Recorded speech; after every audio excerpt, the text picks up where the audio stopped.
Coucou les élèves, on se retrouve pour la petite vidéo que je vous avais promis de révision sur les divisions. Donc dans ce but j'ai préparé une petite division que nous allons faire ensemble.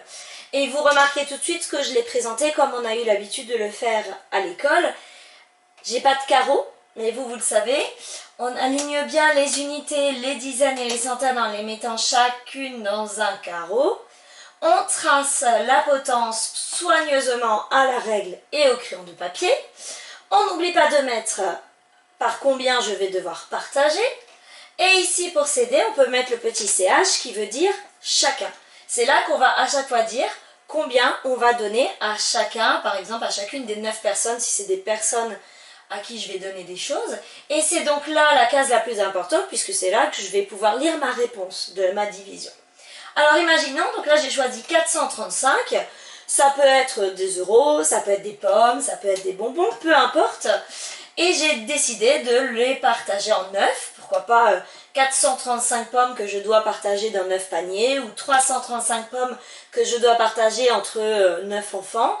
On peut imaginer plein de solutions, plein de petits problèmes.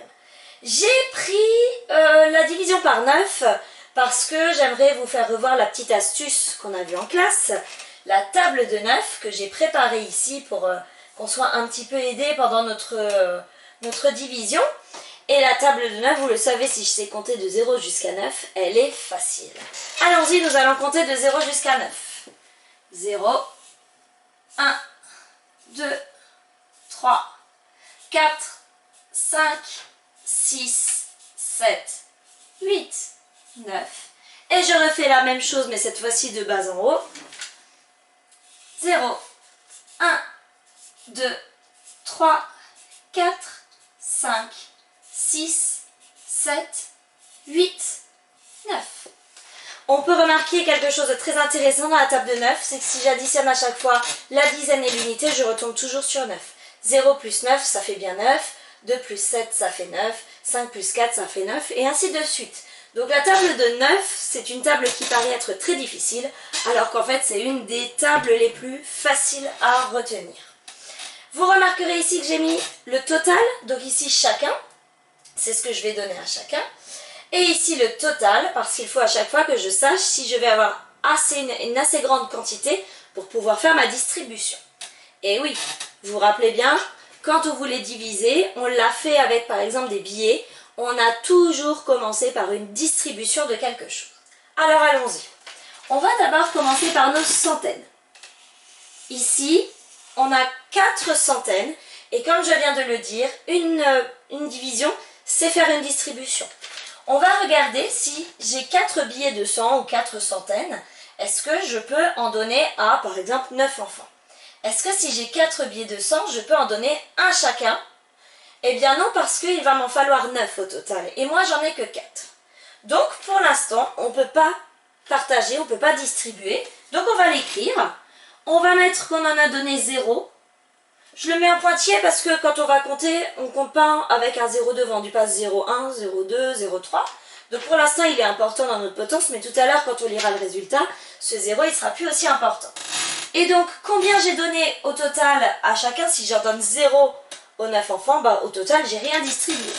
Donc, je vais l'écrire et je vais regarder combien il me reste. Pour regarder combien il me reste, le petit mot reste appelle à la soustraction. J'avais 4 centaines, j'en ai distribué 0, donc il m'en reste toujours 4. Mais quand même, je ne peux pas rester bloqué comme ça, parce que 4 centaines, c'est quand même 40 dizaines, c'est quand même 400 unités, c'est quand même une grosse somme. Donc, il va bien falloir que je trouve un moyen, ces 4 billets, pour pouvoir les partager. Eh bien, je vais imaginer que, par exemple, si c'est des billets, je vais imaginer que je vais pouvoir aller chez le banquier. Si j'ai 4 billets de 100 que je ne peux pas partager, je peux peut-être demander au banquier de me faire un échange. Si vous avez regardé ma vidéo sur l'énumération, vous savez que une centaine, c'est la même chose que 10 dizaines. Donc, si une centaine, c'est la même chose que 10 dizaines, 2 centaines, de 20 dizaines, 3 centaines, 30 dizaines, et 4 centaines, 40 dizaines. Donc, je vais donner mon billet de 4 centaines, et en échange, on va me donner 40 dizaines. Je le mets en pointillé parce que bientôt ce nombre va changer, puisque des dizaines, maintenant j'en ai 40, mais j'en avais aussi 3 au départ. Donc je vais tout mettre ensemble, je vais regrouper mes dizaines. Alors moi je trace à main levée, vous vous souvenez, mais vous tracez à la règle le crayon de papier pour que ça reste toujours propre. Hein. Et donc mes 40 dizaines que je viens d'avoir grâce au banquier, plus les 3 que j'avais au début, ça m'en fait cette fois-ci 43 que je vais devoir distribuer. Je me retrouve donc, non plus avec 4 billets de 100 et 3 billets de 10, mais je me retrouve directement avec 43 billets de 10. Est-ce que si j'ai 43 dizaines, est-ce que je peux en donner une dizaine à chacun de mes 9 enfants? Bah oui, parce qu'il m'en faudra 9 au total et moi j'en ai 43. Est-ce que je peux en donner 2 chacun? Bah oui, il m'en faudra 18, moi j'en ai 43, tout va bien. Est-ce que je pourrais en donner 3 à chacun de ces 9 enfants? 27, j'en ai 43, ça marche. Est-ce que je peux en donner 4 à chacun de ces 9 enfants? 36, oui j'en ai assez. Est-ce que je peux en donner 5 à chacun de ces 9 enfants? 45. Je ne pourrais pas, parce que moi je n'en ai que 43. Donc je vais m'arrêter là où c'était possible, je vais m'arrêter à 4. Je me mets un petit signe, comme ça vous voyez bien que c'est là que je me suis arrêtée. Et c'est là qu'on va commencer à mettre les réponses intéressantes. Je regarde combien j'en ai donné à chacun. Je regarde ici, j'en ai donné 4 à chacun. Le chacun, c'est pas pour rien que j'ai mis le petit CH ici, c'est pour que vous puissiez le remettre ici et vous en souvenir. Donc le 4 chacun, je le répercute dans ma réponse. Je regarde maintenant, j'en avais 43, je regarde combien j'en ai eu besoin pour en donner à 4 à chacun. J'en ai eu besoin de 36.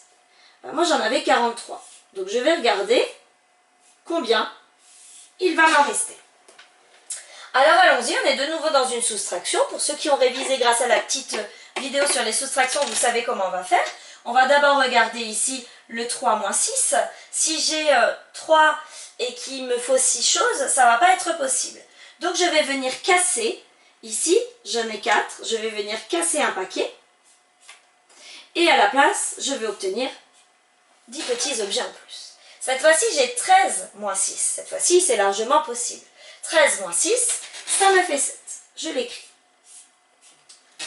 Ici, 4 centaines moins 1 que je viens de casser, il ne m'en reste plus que 3, moins les 3 dont je vais avoir besoin, il m'en reste 0. Je me retrouve donc avec 7 billets de 10 qui me restent dans ma poche. 7 billets de 10, c'est encore quand même beaucoup. Hein. 7 billets de 10, ça fait 70. Hein. Donc c'est quand même encore quelque chose de grand. Quand j'ai que 9 enfants devant moi, je crois que je peux encore faire des choses avec. Sauf que si je les ai sous forme de 7 billets de 10, je ne peux pas distribuer. Donc qu'est-ce que je vais faire? Je vais de nouveau aller voir mon cher banquier. Je vais de nouveau lui donner mes 7 billets de 10 et en échange, il va me donner quelque chose qui vaut la même valeur. 7 billets de 10, c'est la même chose que 70 unités. Comme tout à l'heure, je le mets en pointillé, parce que d'ici quelques secondes, ce nombre va changer. Pourquoi il va changer? Parce que ici, ok, j'ai 70 unités, mais des unités, j'en avais déjà au début. Donc je vais devoir partager toutes ces unités ensemble. Donc je les mets ensemble, on tire le trait à la règle, et j'obtiens 75 unités à devoir partager. On va essayer de ne pas perdre mon petit tableau de fortune. Alors, cette fois-ci, j'ai 75. 75 quoi? 75 unités. Donc, on touche à notre fin pour l'instant. Hein. On a fait les centaines, on a fait les dizaines, et on en est aux unités. Quand on aura fini cette étape-là, on aura fini notre division pour le moment. Donc, 75 unités. Je vais regarder si j'ai 75 unités, combien je peux en donner à chacun de ces 9 enfants. Est-ce que je peux donner une unité à chacun des 9? Il m'en faut 9, j'en ai 75, je suis large. Est-ce que je peux en donner 2 chacun à chacun de mes 9 enfants? 18, 75, je suis large. 3 chacun à chacun de mes 9 enfants, il m'en faut 27, c'est bon. Est-ce que je peux en donner 4 chacun? Il m'en faudrait 36, j'en ai 75, c'est toujours bon. 5 chacun, il m'en faut 45, tout va bien. 6 chacun, il m'en faudrait 54, ça marche. 7 chacun, il m'en faudrait 63, je m'approche de plus en plus, ça marche toujours. 8 chacun, il m'en faudrait 72, j'en ai 75, ça fonctionne. 9 chacun, s'ils sont 9, il m'en faudrait 81. Je n'en ai que 75, donc ça ne fonctionne pas. Je vais donc m'arrêter à 8 chacun. Ce 8 chacun, je vais le répercuter dans ma réponse tout de suite, parce que c'est ma réponse là qui est le plus important et dont j'ai besoin. Donc 8 chacun, je vais tout de suite l'écrire ici. Et ensuite, je vais faire mon petit bilan. J'en avais 75 à distribuer. Moi, en donnant 8 à chacun, combien j'en ai donné au total? 72. Je l'écris donc ici pour pouvoir regarder ce qui va me rester dans ma poche. Je refais ma petite soustraction comme je l'ai appris. 5 unités moins 2, il me reste 3 unités. Et 7 dizaines moins 7 dizaines, il m'en reste 3. De nouveau, je le mets en pointillé parce que vous savez que à l'avant d'un chiffre ou d'un nombre, le 0 ne sert pas à grand chose. Et là, j'ai fini. J'ai fini pourquoi? Parce que je vais pouvoir transformer, mais ça, on ne l'a pas encore appris, je vais pouvoir transformer en quelque chose de plus petit que les unités. Et pour l'instant, on n'a pas encore vu ce qui était plus petit que les unités. Donc pour l'instant, on va rester avec ça. Bientôt, je vous apprendrai à continuer et à couper ces unités encore grâce à des paquets de 10, à des regroupements de 10. Pour l'instant, on a obtenu notre résultat.